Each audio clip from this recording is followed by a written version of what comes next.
China says EU sanctions targeting Chinese officials over their involvement with rights abuses in Xinjiang are based on lies and false information.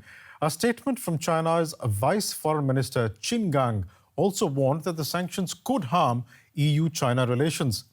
The statement comes a day after the EU sanctioned 4 Chinese officials and 1 entity with asset freezes and travel bans for rights abuses against the Uyghur Muslim minority in China's northwestern Xinjiang region.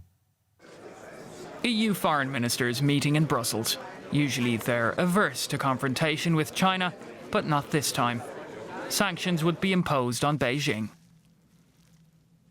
This package includes 4 individuals and 1 entity from China who have had an active role in the design and implementation of the Chinese policies in Xinjiang.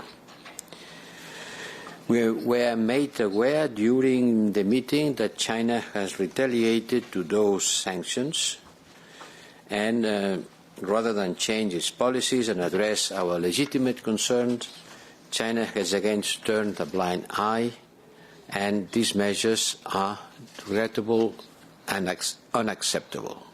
China's retaliation, blacklisting 10 EU individuals and 4 entities. The EU wasn't alone, though, in imposing sanctions over China's human rights abuses in Xinjiang province. The UK, the US and Canada also approved penalties. Sanctions will be useless to China. It will only unite the Chinese people. And the basic response I heard is that the officials feel honored to be sanctioned by the US, EU, or other countries because they have successfully safeguarded national sovereignty, security, and development interests. The UN says at least 1 million Uyghur Muslims are detained in camps, with reports of forced labour, torture, and sterilisation.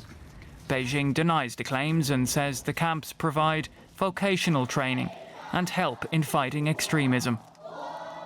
Experts are questioning whether this coordinated pressure campaign goes far enough to cause a real impact on China.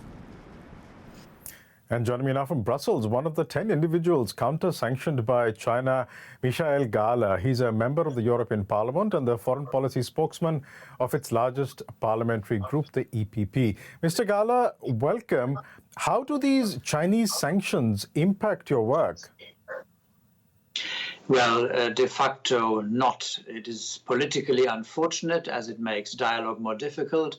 It's also totally unjustified, but it doesn't impact on my work. I had no travel plans to China.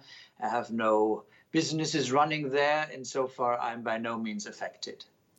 What about the European sanctions? Will they pressure China into correcting its course in Xinjiang?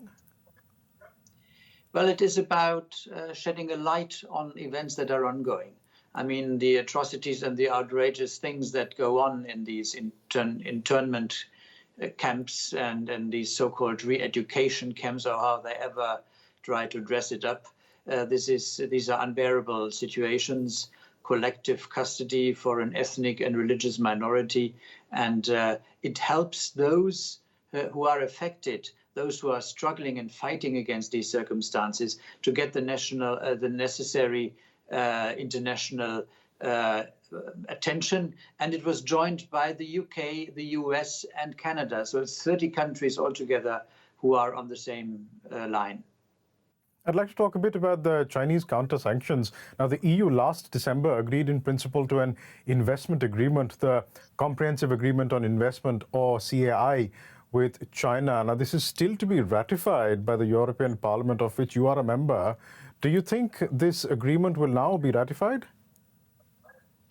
Well, there have been discussions about that before, and of course these discussions will become stronger in the House. Although I would say, for me personally, I would not make my personal sensitivities a base for my political attitude towards this agreement. In principle, it is something that would broaden the market access for our enterprises and reduce a bit the de facto discriminations that our enterprises have been exposed on the Chinese market in comparison to their entrepreneurs' access to our market. So insofar, that is in principle something that is more in our interest.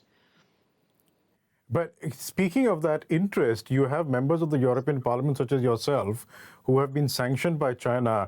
You actually believe there could be a possibility that the European Parliament nonetheless ratifies the CAI?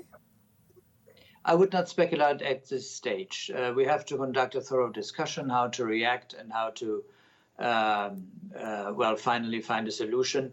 It is definitely not a way here to, at this stage, to make a definitive recommendation in this regard. You talked about European market access. Now, that is in an environment where China is the largest trading partner of the EU. Talk to us a bit about the EU's relations with China. So you have, on the one hand, the CAI, which you do not want to discuss in detail. On the other hand, the EU sanctions China. What is EU foreign policy towards China?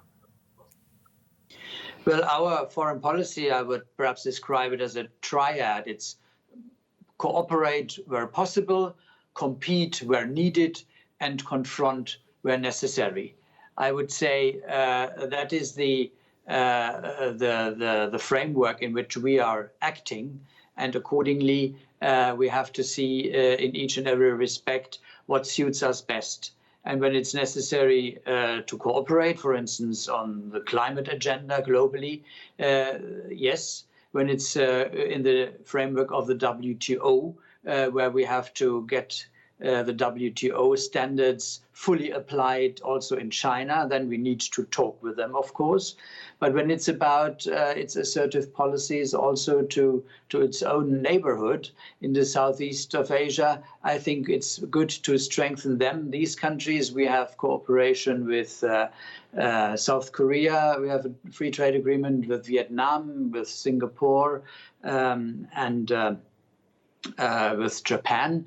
Insofar, we are also strengthening these contacts in order to give these countries a better standing. And also we would hope that the ASEAN countries would further integrate economically and politically, if possible. What does this mean for the transatlantic relationship, given that the United States, UK and Canada imposed coordinated sanctions on China, just like the EU? Well, I would say that we are in a situation where we should definitely coordinate our policies. That's not on the current agenda, but I would definitely wish that we would come at some point with the US to a TTIP 2.0, so to say, a free trade agreement with the US. And we have got one with Canada, we've got one with Japan.